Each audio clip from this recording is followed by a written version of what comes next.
একটা অজগর পুরো একটা কুমির গিলে ফেলেছিল, আর সেটাই হয়ে গেল তার মৃত্যুর কারণ। কুমিরটা তখনও পুরোপুরি মারা যায়নি।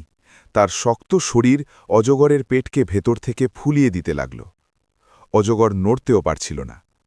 ওর উচিত ছিল ঠিক সময় শিকারটা বাইরে বের করে দেওয়া, কিন্তু লোভ তার গলা চেপে ধরেছিল। যা একবার গিলে ফেলেছে, মরার আগ পর্যন্ত সে আর উগলেতে চায়নি।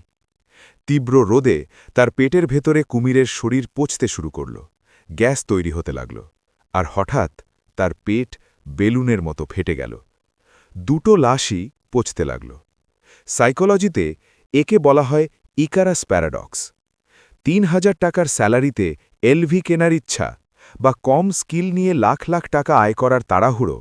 আপনি জিনিসগুলো গিলে যাচ্ছেন, কিন্তু ভুলে যাচ্ছেন আপনার কাছে এত বড় স্টকই নেই। মনে রাখবেন, অ্যাম্বিশন জরুরি, কিন্তু আনকন্ট্রোলড গ্রিড সব সময় ব্লাস্ট করে দেয়।